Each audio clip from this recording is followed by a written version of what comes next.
서울 강남의 한 건물에서 국민의힘 배현진 의원을 폭행한 남성이 경찰에 붙잡혔습니다. 남성은 자신이 15살이라고 주장했고 경찰 조사 결과 미성년자인 것으로 파악됐습니다. 배 의원은 병원으로 옮겨져 두피를 봉합하는 치료를 받았고 입원해서 안정을 취하고 있습니다. 차현진 기자입니다. 서울 강남구의 한 건물 1층. 검은 외투를 입은 남성이 문 밖으로 걸어갑니다. 건물로 들어오던 국민의힘 배현진 의원이 남성과 말을 나누는 듯한 모습이 보이고 배 의원이 돌아서자 남성은 외투 주머니에서 무엇인가를 꺼내들더니 배 의원의 머리를 내려칩니다. 배 의원이 머리를 감싸쥐며 쓰러지고도 남성은 계속 가격했습니다. 10여 초간 15차례 가격이 이어졌고 1층 식당 직원 여럿이 문을 열고 나온 뒤에야 멈췄습니다. 국민의힘 배현진 의원이 남성으로부터 습격을 당한 건 어제 오후 5시 20분쯤. 남성은 범행 약 40분 전부터 인근을 배회한 것으로 주변 CCTV에 포착됐습니다.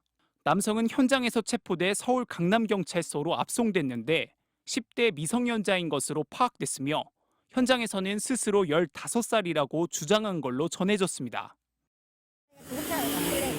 누가 다쳤나? 경찰서도 온 거예요. 조금 했어요. 되게 마르고.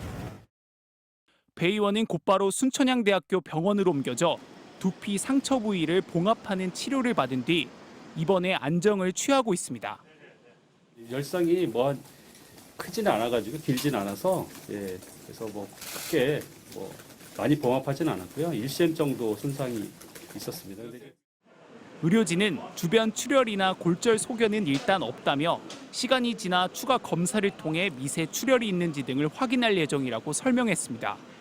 사건 직후 배현진 의원실은 배 의원이 개인 일정을 소화하기 위해 수행비서와 이동하던 중이었다고 밝혔습니다. 또 남성이 국회의원 배현진이 맞느냐며 신원을 확인한 뒤 폭행을 저질렀다고도 전했습니다. 밤사이 부모를 동반해 남성을 조사한 경찰은 범행 동기와 구체적인 사건 경위를 조사한 뒤 구속영장 신청 여부를 결정할 방침입니다.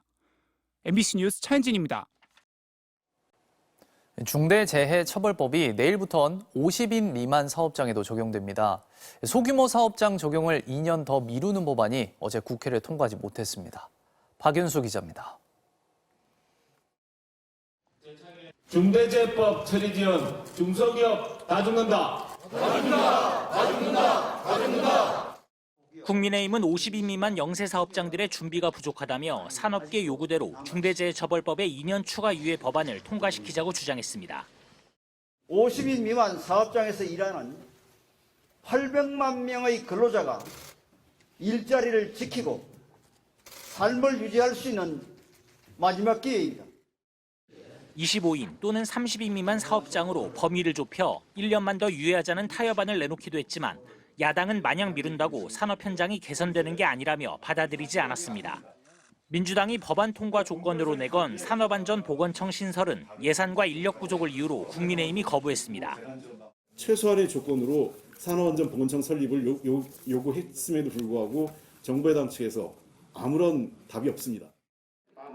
여야는 서로 책임을 떠넘겼습니다. 중소 영세 기업인들을 벼랑 끝으로 내몬 민주당은 민생 파탄의 책임을 오롯이 지어야 할 것입니다. 아무런 대책도 내놓지 않고 손 놓고 시간만 보낸 것은 윤석열 정부입니다. 총선을 앞두고 여야가 산업계와 노동계의 눈치를 보느라 협상에 소극적이었다는 지적이 나옵니다. MBC 뉴스 박윤수입니다. 작년 4분기 미국 경제가 소비가 성장세를 끌어올리면서 예상을 뛰어넘는 3.3% 성장률을 기록했습니다. 연준의 기준금리 인하 시점이 늦춰질 수 있다는 관측 속에 다음 주 예정된 통화정책회의에 관심이 쏠립니다. 뉴욕에서 강나림 특파원입니다. 작년 4분기 미국 국내 총생산 증가율은 연율 3.3%를 기록했습니다. 월스트리트 저널이 집계한 전문가 전망치 2%를 훌쩍 뛰어넘는 수치입니다. 미국은 작년 3분기엔 4.9%라는 이례적인 성장률을 기록한 데 이어 4분기에도 높은 성장세를 이어갔습니다. 작년 연간 성장률 역시 2.5%로 전문가 전망치를 웃돌았습니다.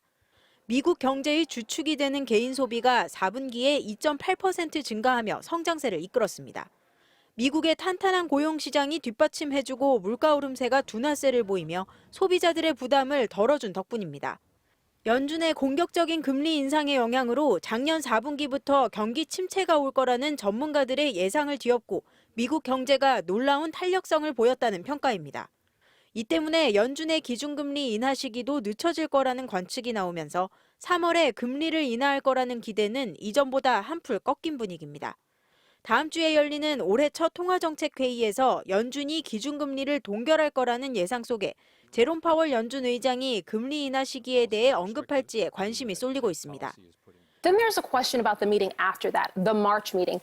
But 40% of traders right now are expecting a rate cut at that meeting. If not then perhaps May. 뉴욕타임스는 올해도 경기 침체가 임박했다는 조짐은 거의 없다면서 올해 첫 3개월은 경제가 계속 성장할 것으로 예상된다고 분석했습니다.